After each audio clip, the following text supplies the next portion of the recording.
Hi,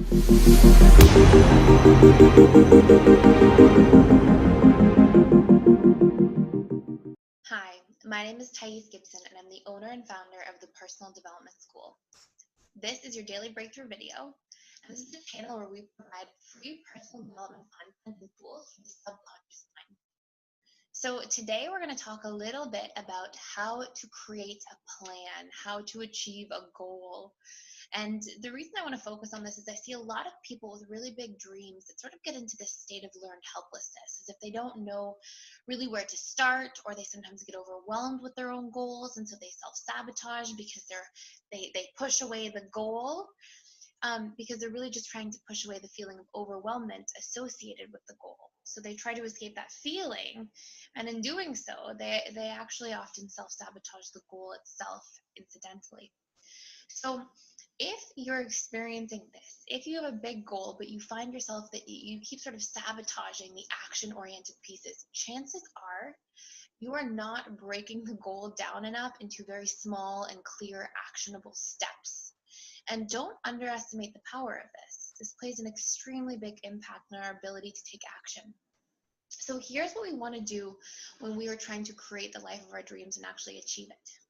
So number one, you want to set a very specific goal.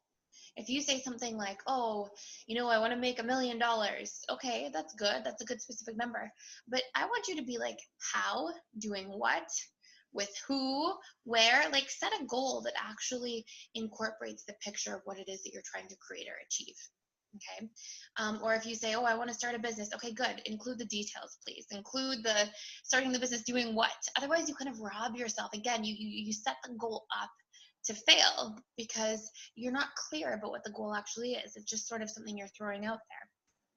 Now, the next step after you've really specified this goal with as many details as possible is that you don't want to attach to the outcome. You want to attach to the intention. Okay, we spend a lot of time getting really attached to the expectation of our goal coming true right away or in a specific way. And this is a great way to discourage ourselves because naturally the way life is, we're going to have hiccups, we're going to have blips, things aren't always going to go as planned.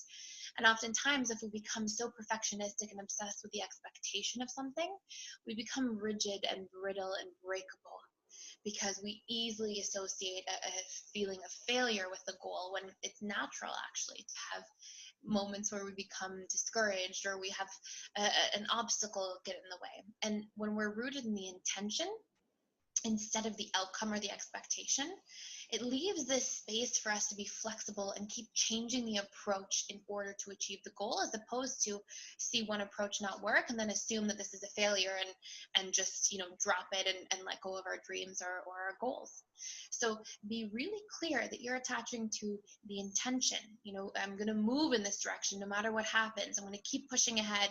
I see what the goal is and I'm going to find ways to get there no matter what it takes. Like that's you being rooted in the intention. The expectation is like, I'm going to have this goal at this deadline and it's going to look like this along the way.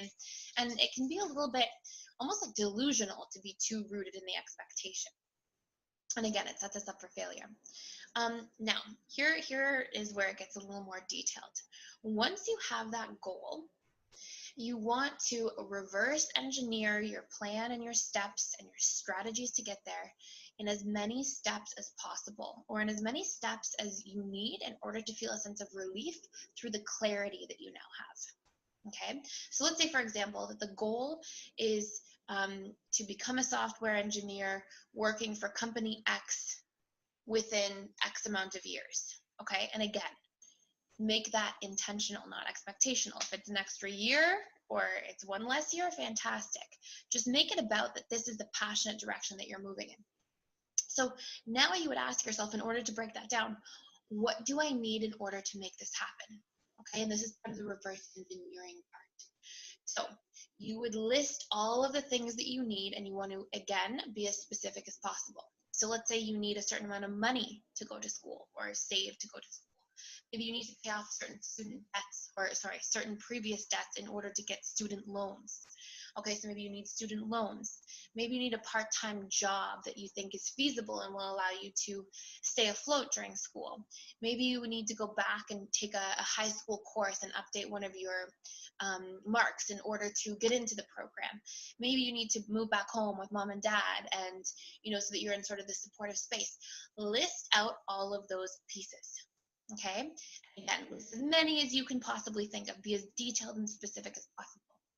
Next, you want to put these specifics into specific chronologically ordered steps. Okay, so and you want to outline, like literally on a piece of paper, your goal, okay, the specific goal, the list of the needs that you have to make it happen, and then you're outlining these needs in order. So you will literally label them like A, B, C, D. So let's say, save X amount of money might be A. B might be apply for student loans. C might be retake high school course.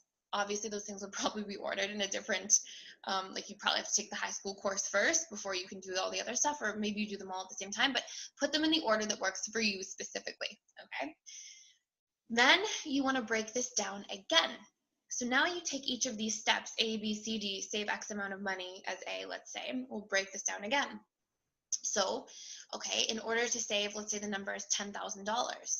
Okay, great. How much money do I need to start saving per week to be able to get into school within that required time, which is something I should set up in the goal, right? In the goal itself, I should have, become an engineer, go to school by this time, and work for company X by this time. So in order to get into that space, how much money do I need to save before I apply? And then you're going to break this down into weeks. Okay, this means I have to save, $50 a week or whatever it might be for you to achieve that time frame of saving $10,000 prior to going back to school.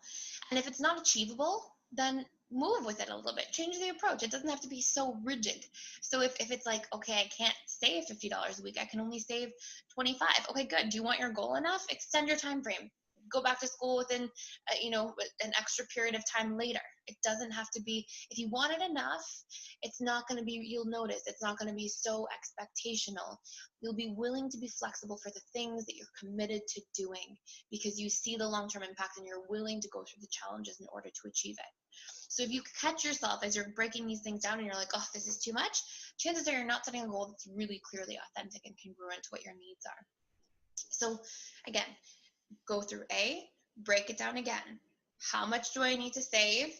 And then you want to go into the when. Okay, so you're looking for, as you break each of these next pieces from the original goal, as you break down this list of needs down further, you're looking for the how and the when.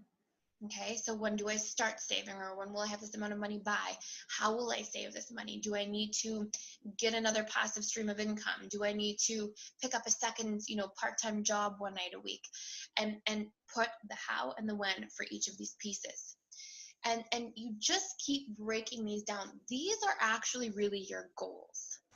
These are the things that you're focusing on and you're taking actionable steps towards, and each of these pieces that you're breaking down and outlining all feed that specific vision. Okay, so then let's say you go into part B, get a part-time job. Okay, great. How? Okay, break that part down. Print off my resume, reach out to employers on Indeed, stop by a few different places in person with my resume, try to connect, go to networking events. That's all the how. Remember, you're breaking it down again, how, and then when. Commit to a time that you will start. And again, be flexible. If you say, I'm going to start tomorrow, and then you wake up and you're really sick, good. Don't just give up on your goal. Start the next day, or start 4 or 5 days later when you're better. Like, keep room and space for flexibility, but make sure that you set the time so that you're intentional about what it is that you're trying to create and you're taking action as soon as possible. So keep fleshing this out. So keep going and breaking parts down again. If you still feel learned helplessness, let's say around the getting a part-time job, good. Then break that down again, okay? Who will I specifically reach out to on Indeed? How will I reach out to them? Will I also follow up with an email to somebody that I look up on LinkedIn?